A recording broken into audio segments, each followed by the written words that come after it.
Buenas tardes a todos y bienvenidos al webinar de hoy. En él hablaremos de por qué la instalación de plantas fotovoltaicas para autoconsumo ya es rentable. Además, y como tema de actualidad, hablaremos de las mejoras que el nuevo Real Decreto 15/2018 trae para este tipo de instalaciones. Por otro lado, mi nombre es Sara Peri y pertenezco al Departamento de Desarrollo de Negocio y me acompaña Rodrigo Morel, socio y director de Creara, el cual conducirá el webinar de esta tarde. Vamos a esperar unos 3-5 minutos para que todo el mundo se conecte y daremos comienzo al webinar.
Buenas tardes a todos. Bueno, ya hemos dado unos 4 o 5 minutos de cortesía para que se unan los asistentes que habían confirmado que querían asistir a este webinar. Bienvenidos, mi nombre es Rodrigo Morel y vamos a hablar de las instalaciones fotovoltaicas y por qué pues, han alcanzado un grado de madurez que les permite o que nos permite decir que a día de hoy son rentables. El webinar durará yo creo que la parte explicativa unos 20-25 minutos, no debería ser más. Vamos a intentar ser bastante esquemáticos y ir al grano. Supongo que surgirán dudas y preguntas, las podréis ir haciendo a lo largo de la transmisión, las podéis mandar por el aplicativo que tenéis y al final del webinar daremos un espacio para poder darles respuesta. Bueno, vamos a hacer una breve introducción, posteriormente compararemos los precios que se están consiguiendo a través de producción de energía fotovoltaica y cómo compara esto con los precios de red. aprovecharemos para hablar, dado que pues justo ha coincidido que el Real Decreto Ley 1518 se ha aprobado pues apenas 10 días antes de este webinar, y hablaremos un poquito de él, y terminaremos pues hablando un poco de los pasos que debe dar una empresa a la hora de diseñar sus soluciones de autoconsumo. Bueno, comenzamos por la parte introductoria, como os decía. Fundamentalmente, a la hora de considerar que un mercado, y en este caso el mercado de autoconsumo, está desarrollado, es rentable y se puede generar, necesitamos contar con dos factores fundamentales. Uno, que sea competitivo, es lo que en inglés llaman el grid parity, la paridad de red, que consiste básicamente en saber si los costes de generación con energía fotovoltaica son competitivos frente a los costes de generación con otras tecnologías, ya sean tecnologías fósiles, como pueden ser ciclos combinados, carbón, etcétera, o nuclear, hidráulica, etcétera. Y ese es un análisis importante que debemos conocer, y es si se ha alcanzado un nivel de desarrollo de la tecnología, de abaratamiento de costes y de madurez y competencia de proveedores que permita la paridad de red. Y el segundo, en cada mercado, y dado que la energía suele ser un mercado pues fuertemente regulado en los diferentes países, y más la electricidad, necesitamos conocer cuál es el marco regulatorio, el entorno regulatorio donde nos vamos a mover en cada país, y si la normativa existente relacionada con la energía fotovoltaica, y más en concreto con el autoconsumo fotovoltaico, permite o no permite su desarrollo. Os he puesto ahí como ejemplo una matriz que desarrollamos en el seno del proyecto Grid Parity Monitor que desarrollamos en Creara, en el que ya hemos hecho, pues en el caso del Grid Parity Monitor para instalaciones comerciales, 11 ediciones. La de primer semestre de 2018 analizábamos 5 mercados, que eran España, Italia, Alemania, Chile y México, en 2 variables. Una de ellas era cómo de cercano estaba el coste de la tecnología fotovoltaica al coste de generación de red, que es lo que llamamos el Grid Parity Proximity, que está en el eje vertical. Y el segundo, el soporte, la normativa que favorezca el autoconsumo fotovoltaico. Podéis ver cómo mientras en Chile la normativa es muy favorable y además los costes son muy competitivos, con lo cual hay paridad de red real porque el mercado lo favorece. En España sí que teníamos la paridad de red en cuanto a que los costes de fotovoltaica eran competitivos, pero el entorno de mercado no lo era, y por tanto estaba a la izquierda de esta matriz. Por tanto, es muy importante conocer en dónde estamos en los dos ejes, tanto en cuanto a paridad de red o competitividad de la tecnología, como en cuanto a grado de flexibilidad y de favorecimiento de la normativa para la fotovoltaica.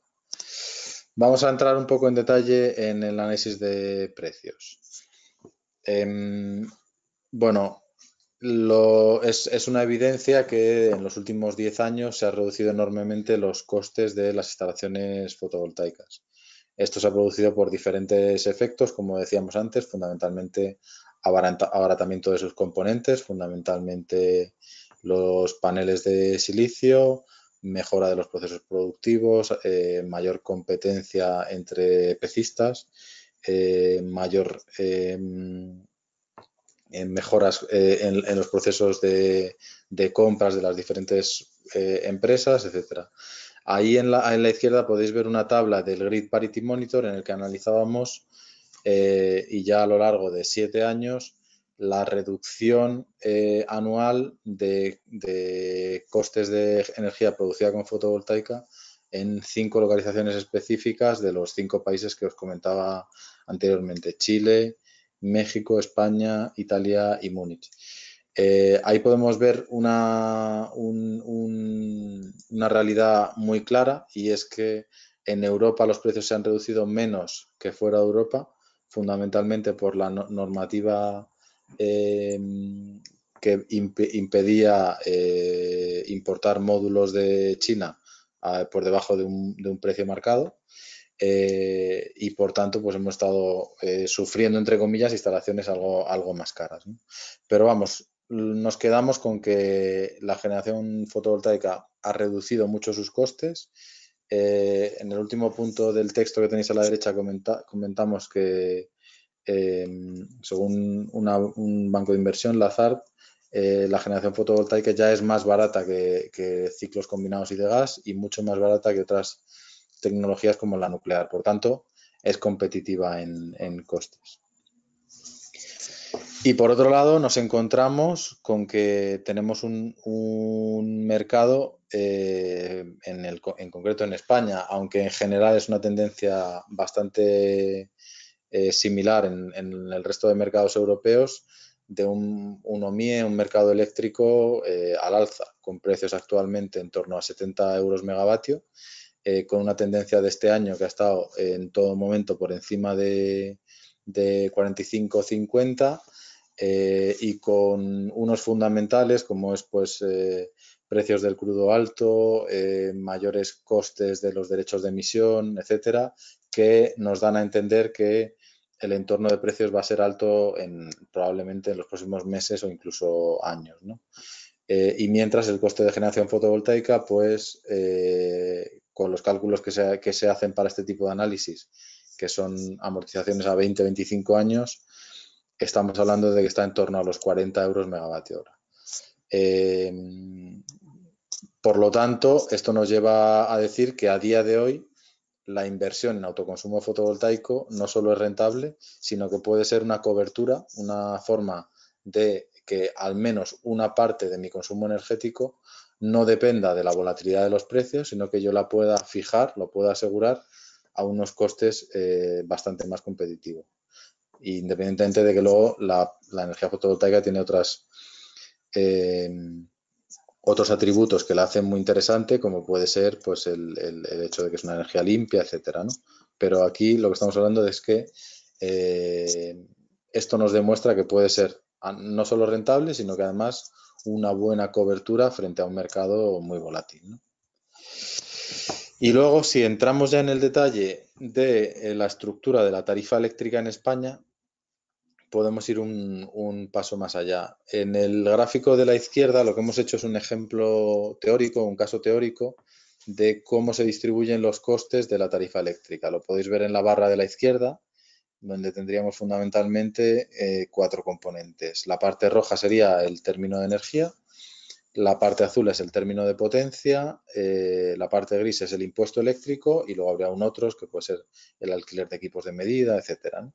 Básicamente vemos que el 60% es el término de energía, el 30% término de potencia, un 5% de impuesto eléctrico, que es previo al IVA, y luego un pequeño porcentaje de otros.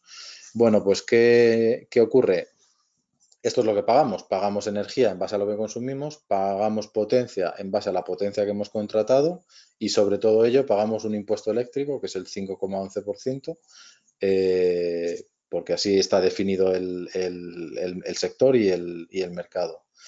Bueno, pues en el caso de hacer instalaciones fotovoltaicas, hasta ahora el análisis que os he estado enseñando mostrábamos cómo puede tener un coste de generación inferior al coste de red, que sería lo referente a la parte roja, al término de energía. Ahí hemos hecho 3 simulaciones, que serían las siguientes 3 barras, en las que estimamos que en un determinado cliente, una determinada empresa, desarrolla una instalación fotovoltaica con 3 ratios de autoconsumo.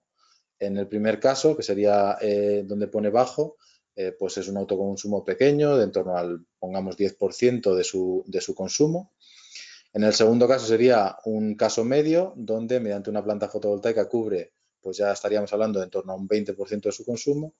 Y en el tercer punto estaríamos hablando de que conseguimos cubrir con fotovoltaica un porcentaje más alto, probablemente el 30 al 40%. Bueno, pues yo voy a generar ahorros de costes en los 3 ámbitos, si lo diseño bien y soy capaz de implementarlo. El primero está claro, que es en el término de energía. ¿Por qué? porque en vez de comprar energía de red, la produzco yo mismo y la inyecto en mi instalación, con lo cual pues ahí tengo un ahorro claro de esa energía que dejo de comprar. Tengo un segundo ahorro, que es el ahorro que se produce en la parte azul, en el término de potencia, que lo tendré que calcular y diseñar bien. Este ahorro dependerá de mi perfil de consumo y del nivel de optimizado que esté mi suministro. ¿Qué quiero decir? Si yo tengo una potencia contratada de 100 y estoy muy cercano a ese 100, pero es durante las horas de sol y resulta que mi planta fotovoltaica va a generar en esas horas de sol, muy probablemente yo pueda reducir en un volumen bastante relevante la potencia contratada, de forma que se reduzca también lo que pago por el término de potencia. Eso sí, si mis puntas de consumo coinciden con otros periodos del día, pues quizá voy a poder reducir menos o prácticamente nada esta potencia contratada. Pero bueno, en base a cuáles sean mis maxímetros o en caso de que sea una 6.1, en base de cuál sea mi curva de carga, tendríamos que calcular cómo me va a afectar el hecho de tener una planta fotovoltaica, que se reduzca la potencia demandada y, por tanto, que pueda implementar una reducción de potencia. Y como tercer punto que se va a optimizar de mi factura, y este es automático, es el impuesto eléctrico. Como lo calculamos a partir de la suma del término de energía y término de potencia, en cuanto he reducido esas dos partes de la factura, automáticamente se me reduce la parte del impuesto. Esta es la particularidad del caso español, en otros países funciona de otra manera, pero la tenemos que conocer para maximizar el ahorro que conseguimos. Bueno, vamos a entrar a ver cuáles son los cambios regulatorios que ha provocado el Real Decreto Ley 1518, aprobado el viernes de hace pues, 2 semanas en Consejo de Ministros. Fundamentalmente, yo quería explicaros dos cosas, o bueno, dos grandes conceptos. Uno, entrada en vigor. Ya ha entrado en vigor. Desde el día hábil siguiente a su publicación, el 7 de octubre, se publicó un sábado. Desde ese domingo ya entró en vigor y realmente es lo que rige.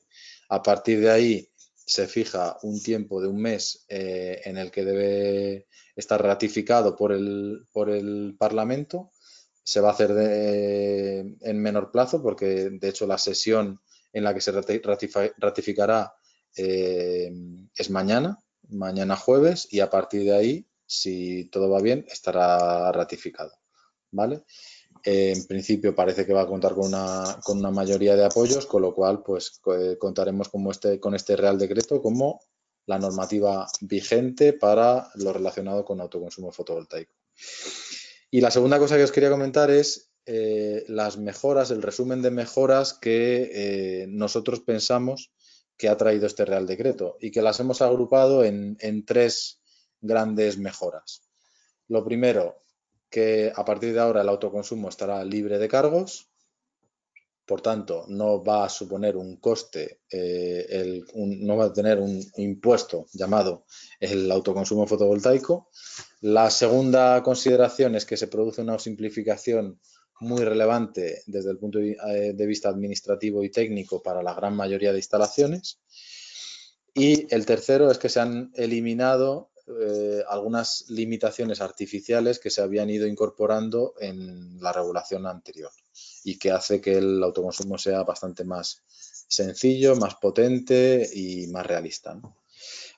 Vamos viéndolas una a una. La primera de ellas, el hecho de que a partir de ahora el autoconsumo esté libre de cargos. Fundamentalmente se ha puesto fin al llamado impuesto al sol y se decreta que la producción generada con fuentes renovables y destinada a autoconsumo estará exenta de todo tipo de cargos y peajes. Una gran noticia. Y unida a otra, que es verdad que esta aún no está implementada, pero sí que nos abre la puerta a incluso instalaciones más rentables, que es la posibilidad de que se establezca un balance neto. Básicamente esto consiste en que podamos compensar excedentes de energía que produzca mi planta, pero que yo no sea capaz de absorber porque tengo menor demanda que la energía que produzco con la planta fotovoltaica en una hora determinada del día. Compensarlo con en los momentos del día en los que soy deficitario, en los que no genero suficiente para suministrarme la energía, y que a lo largo del día o a lo largo del año se pueda producir un balance neto, un net metering que se llama, entre lo excedentario y lo deficitario. Esta primera parte, desde luego, es una gran noticia. Es verdad que generaba más ruido que problemas porque ya las instalaciones por debajo de 10 kilovatios estaban exentas de estos impuestos al sol, de estos cargos. También estaban exentas las instalaciones en Canarias y en Ceuta y Melilla, estaban parcialmente exentas en otras islas. Es decir, había una gran parte de instalaciones que estaban libres, pero es verdad que esto generaba ruido y suponía frenos al despegue de la industria fotovoltaica. Hay un segundo bloque que para mí es el más relevante desde el punto de vista de cómo va a facilitarse la instalación fotovoltaica, y es toda la simplificación administrativa que se ha hecho a la hora de poner en marcha este tipo de instalaciones. Fundamentalmente, está ahí explicado, no hay que hacer ningún tipo de tramitación con la empresa distribuidora para instalaciones sin excedentes hasta 100 kilovatios, es decir, instalaciones que consuman todo lo que produzcan o pongan un equipo que impida el vertido de electricidad a la red. Es decir, cuando tenemos una instalación bien dimensionada que apenas desperdicia energía y no la tiene que inyectar a red, en todos esos casos no va a ser necesario desarrollar ningún tipo de trámite con la distribuidora, ¿vale? Esto, desde luego, facilita mucho el día a día porque va a ser posible poner en marcha una instalación simplemente solicitando una licencia de obras al ayuntamiento y cumpliendo con el reglamento electrotécnico de baja tensión, que básicamente lo que tendremos que hacer es, si nos pide un proyecto, hacer un proyecto, si nos pide actualizar un boletín, pues actualizar un boletín en función del tamaño de la instalación.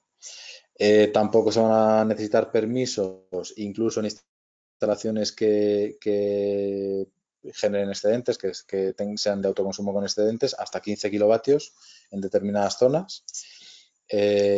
No va a haber que darse de alta en el registro de autoconsumo en instalaciones hasta 100 kilovatios, y además se elimina la obligación que había en la anterior regulación de colocar nuevos equipos de medida, nuevos contadores de medida. Por tanto, hay una simplificación clara, notable, se van a reducir mucho las incertidumbres, se va a reducir el grado de interlocución y los retrasos que genera el tratar con las distribuidoras en muchos casos, y esto, desde luego, es una gran noticia para el desarrollo de este mercado, ¿no?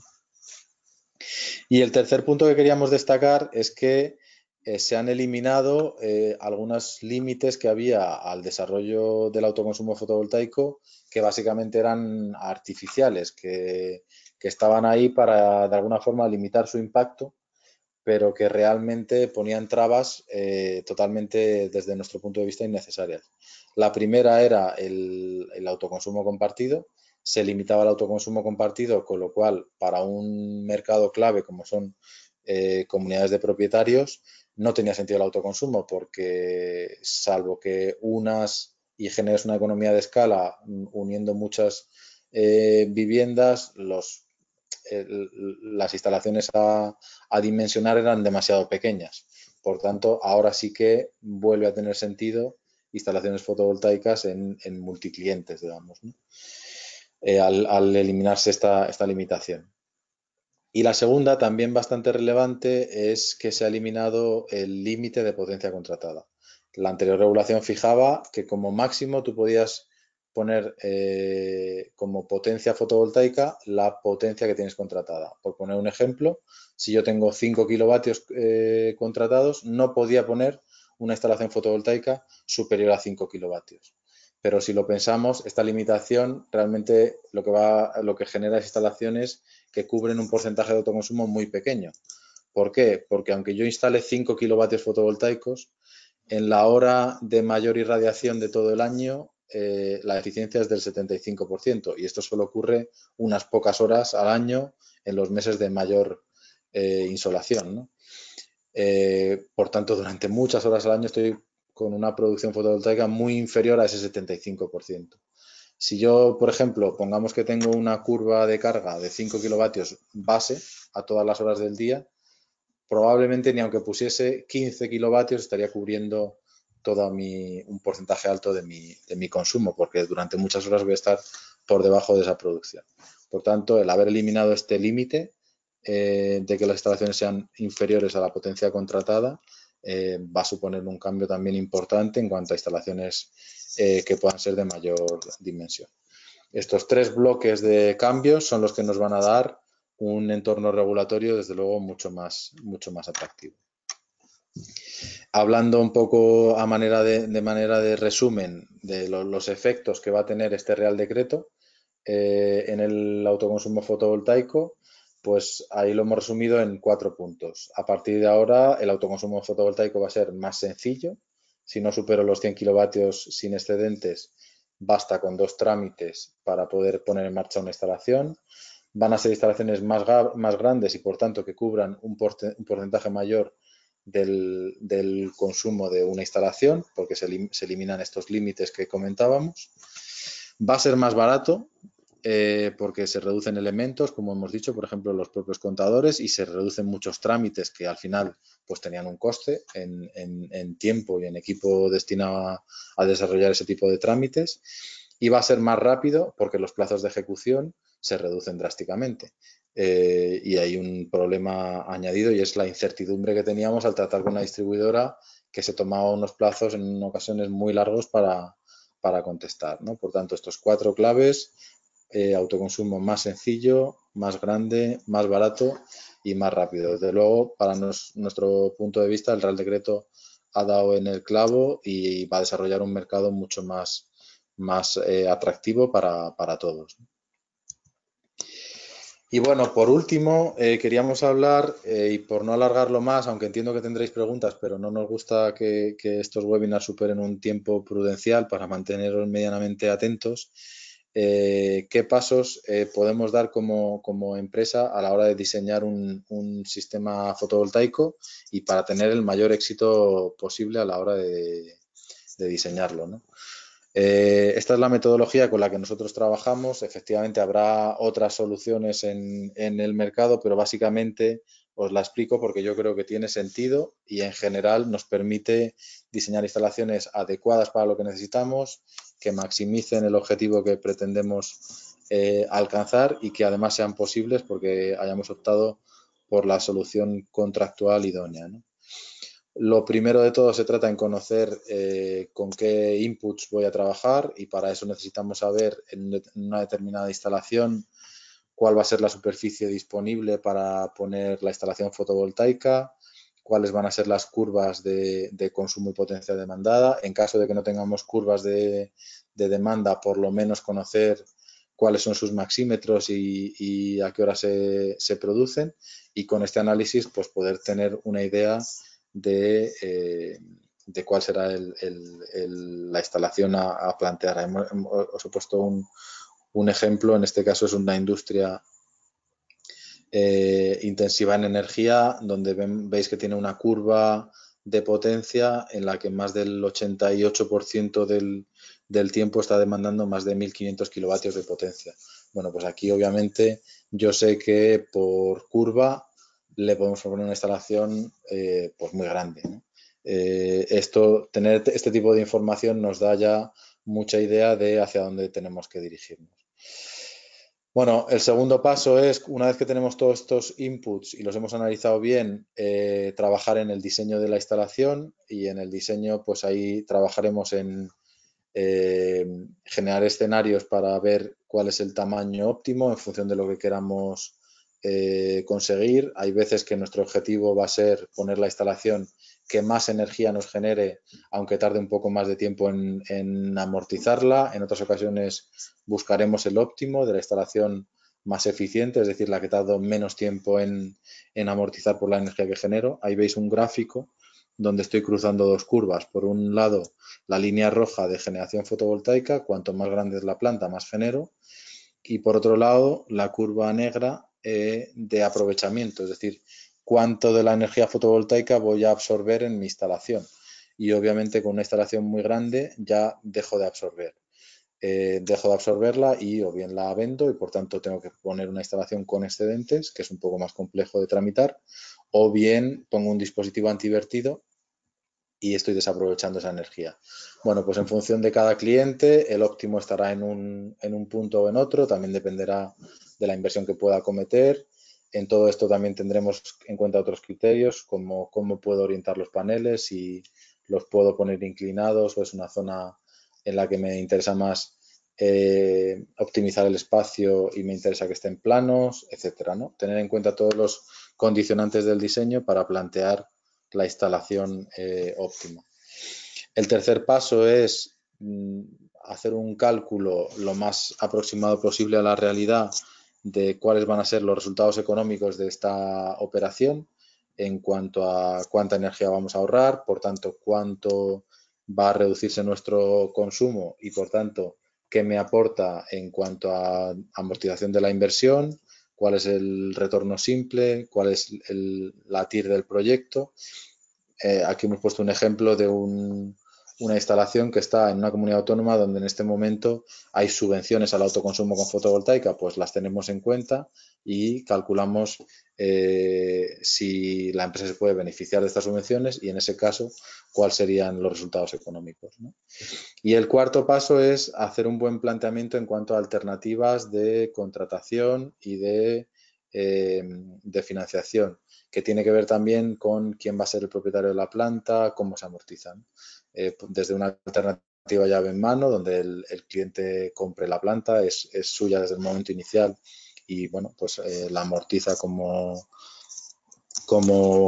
vea que es su forma óptima de amortizarla. Puede haber soluciones de financiación on bill, incluido junto con la factura de energía, de una forma cómoda, que normalmente además no computa como deuda, lo cual es una solución bastante atractiva y además pues reduce riesgos porque vas a estar junto con el proveedor de la planta durante unos años. Soluciones incluso de fotovoltaica as a service, como se suele decir, básicamente con una venta de energía fotovoltaica donde la planta no pertenece al cliente, sino a un tercero, y esa planta fotovoltaica inyecta energía en el edificio que se vende a un precio determinado y, por tanto, la planta se va amortizando con la venta de energía útil que paga el cliente, ¿no? Por tanto, yo creo que la clave está en que todos estos pasos los demos correctamente, trabajando con los partners adecuados, con empresas que conocen de lo que están hablando y que nos garantizan pues el mayor de los éxitos. Y bueno, llevamos ya casi media hora y no quería extenderlo más. Conclusiones, pues yo creo que nos quedamos todos con el mensaje de que ya es posible y además rentable el autoconsumo fotovoltaico. Y esto es así porque los precios de estos sistemas pues se han reducido mucho en los últimos años. Además estamos en un entorno de precios pues altos y volátiles de energía, con lo cual pues la electricidad fotovoltaica puede ser una de las mejores coberturas que podemos encontrar para al menos reducir un poco nuestro riesgo si es que contamos con espacio para poder instalarlas y con instalaciones en las que vayamos a estar durante pues al menos unos años, 8 o 10 años. Esto ha sido posible gracias en gran parte a lo que decíamos, a los ahorros por la tecnología, pero también al nuevo Real Decreto Ley, que hace que este tipo de instalaciones pues son mucho más sencillas de implantar, se hacen más rápido, más baratas y podemos cubrir más parte de nuestra demanda. Y por último, recomendar que a la hora de abordar este tipo de instalaciones pues se haga con una metodología completa, holística, como se suele decir, donde tengamos en cuenta todos los factores, pensemos bien cuál es nuestro objetivo a conseguir y diseñemos el contrato y la forma contractual de adquirir esta energía, que es al final lo que necesitamos de la forma que mejor se adapta a nuestra organización. Y por mi parte nada más. Así que a partir de ahora abrimos un pequeño turno de preguntas, damos 4 o 5 minutos y pasamos a responderlas, ¿vale? Venga, gracias.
Vale, tenemos ya algunas preguntas. Nos preguntan si la planta tiene más de 100 kilovatios, está exenta del impuesto de generación. O sea, básicamente lo que dice la normativa es que siempre que tengamos excedentes, para los excedentes aplicará la misma normativa que cualquier otra generación que se esté produciendo. Con lo cual, si hay un impuesto a la generación, efectivamente tenemos que cumplimentarlo. Pueden volcarse excedentes a red y hacer balance neto. Entiendo que esto es para plantas de más de 100 kilovatios o de lo que sea, ¿no? Siempre que haya excedentes. Vamos a ver, lo que dice el Real Decreto es que abre la puerta a que se pueda regular una compensación entre déficit y excedente, pero que esto quedará a expensas de lo que se determine en próximas normativas, con lo cual a día de hoy no tenemos más que esa puerta abierta, pero no está regulada. Vale, nos pregunta Roberto, si se generan excedentes y no se dispone de dispositivo antivertido para una instalación de más de 15 kilovatios, ¿cuál sería la consecuencia? Vamos a ver, si genero excedentes, he tenido que implantar una instalación que lo permita con excedentes, he tenido que tramitar todo este tipo de solución. Y si no, lo lógico es que haya colocado el dispositivo antivertido. Por lo que nosotros vemos en el mercado, los dispositivos antivertido incrementan mucho el coste para instalaciones muy pequeñas, pero a partir de una determinada dimensión tiene mucho sentido ponerlo porque es la forma de ir al trámite más rápido y sencillo.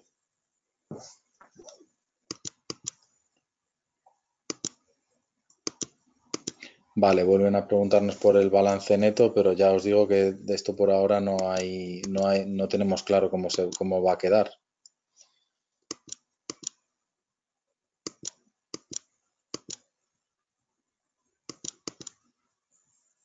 Vale, nos preguntan que, bueno, este tipo de soluciones pueden ser rentables para consumidores industriales, pero para un consumidor doméstico, en una comunidad de propietarios,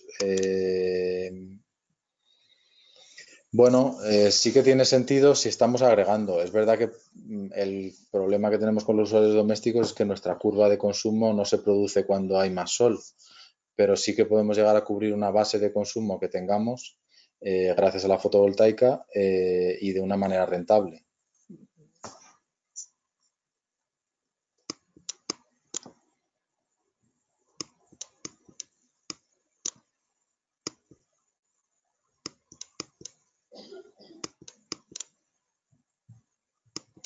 Si existe una estimación de cuánto se reduce el payback de las instalaciones por las nuevas medidas.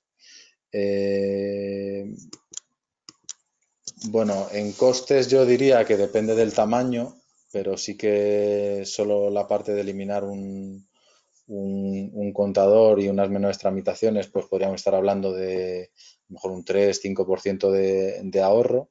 En instalaciones más grandes quizá pese menos esta parte. Estaríamos hablando a lo mejor de un 2%, una cosa así. Pero yo, para mí, uno de los cambios más importantes que tenemos con este Real Decreto es que se pueden poner instalaciones más grandes que aún así no alcancen para generar excedentes y tener pérdidas, pero que nos van a dar un ratio mayor de autoconsumo y esto mejore los números, ¿no? O sea, para mí una de las claves es que podemos poner instalaciones más grandes porque no estamos limitados por la potencia contratada.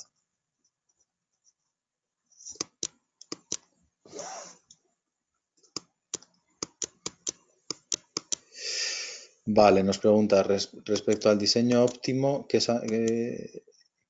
sale mejor? ¿Criterio de cobertura de demanda base o no generar excedentes? A ver, depende si buscamos el óptimo de payback, lo ideal es instalaciones que no generen excedentes, pero nos podemos encontrar con casos donde tenemos instalaciones demasiado pequeñas. Os pongo un ejemplo. Si yo tengo un colegio, por ejemplo, es el caso más claro.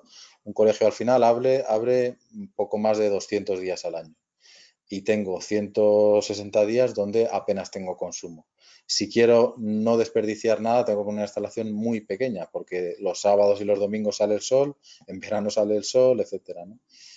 Con lo cual son instalaciones donde me tengo que plantear o bien generar excedentes o bien un payback más largo, porque si no, nunca voy a poder poner una instalación que me cubra un porcentaje razonable de la energía que consumo. Por otro lado, si yo lo que tengo es un consumo base muy alto todos los días del año, por ejemplo, un sector comercial en un sitio como Madrid, donde se abre prácticamente 360 días al año, pues ahí puedo acercarme mucho más a mi curva de demanda, porque realmente tengo consumo todos los días del año, un nivel alto durante las horas de sol.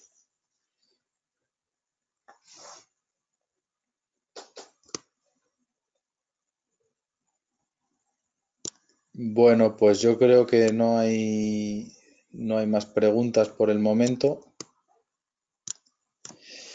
Pues muchas gracias a todos. Cualquier duda que os surja, pues estamos a vuestra disposición. Espero que os haya gustado. Lo tendréis también en YouTube y en nuestra web para poder escucharlo con calma si queréis. Si necesitáis también el vídeo, pues nos lo podéis solicitar. Y nada más. Que tengáis un buen día. Muchas gracias. Hasta luego.